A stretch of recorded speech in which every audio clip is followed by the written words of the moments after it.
मित्रों नमस्कार। मैं डॉक्टर हरबंश पांडे आप सभी का गीता सत्संग चैनल पर स्वागत करते हैं।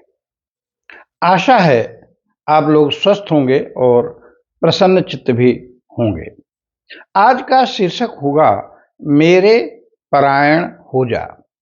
तो जो मित्र नए हों वे कृपया चैनल को सब्सक्राइब कर बेल आइकन को प्रेस कर दें, लाइक शेयर कमेंट भी करें ताकि यह भगवत वाणी जन जन तक पहुंच सके।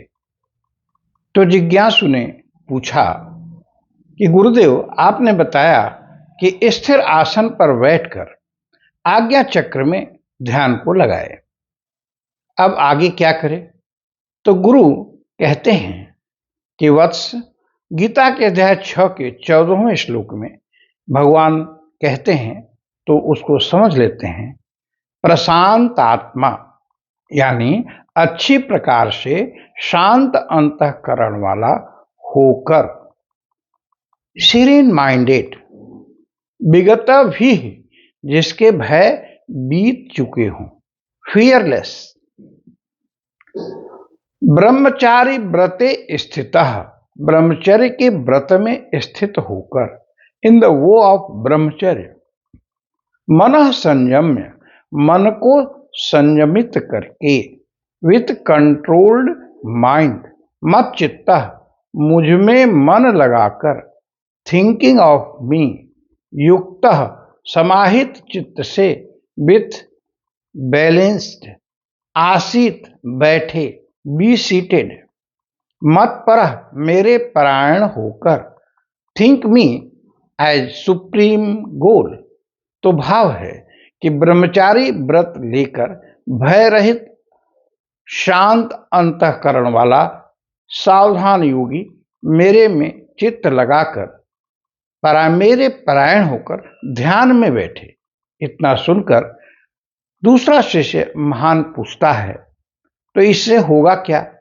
इस पर गुरु कहते हैं कि गीता के अध्याय 6 के 15वें श्लोक में भगवान ने कहा है कि युंजन नेवम, इस प्रकार से मुझ में मन को जोड़ता हुआ, सदा आत्मानम योगी नियत मानसः, बस में किए हुए मन वाला योगी आत्मा को सदा मुझ में लगावे तो निर्वाण परमाम शांतिम, परम निर्वाण परमानंद की शांति को पालेगा। जो मत संस्था मधि गच्छति, जो मेरे अधीन है वह परमानंद मेरे अधीन है, परमात्मा के अधीन है, उसको वो पा लेता है।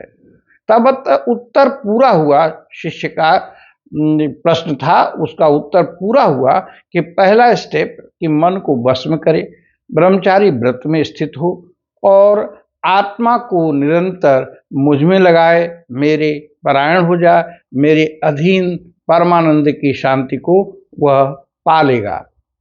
तो दूसरा शिष्य सत्यदेव पूछता है, गुरुजी योगी का आहार व्यवहार कैसा हो? गुरु ने कहा, सत्यदेव अध्याय 6 के श्लोक 16 में इसे भगवान समझाते हुए कहते हैं कि किसका योग सिद्ध नहीं होता।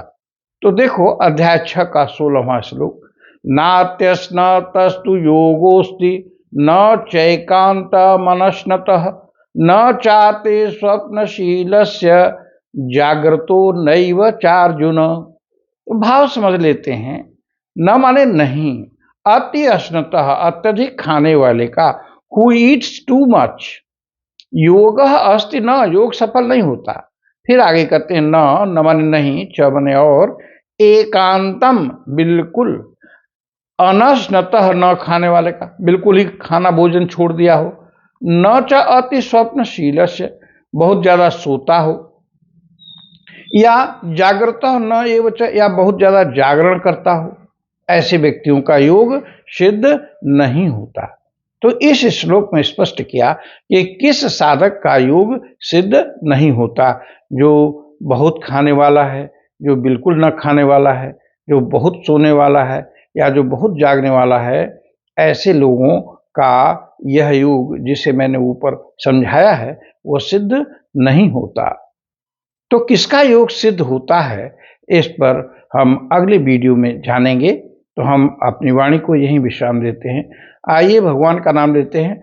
हरि ही ओम तत्सत, हरि ही ओम तत्सत, हरि ही ओम तत्सत। आप सभी को बहुत बहुत धन्यवाद। प्रणाम।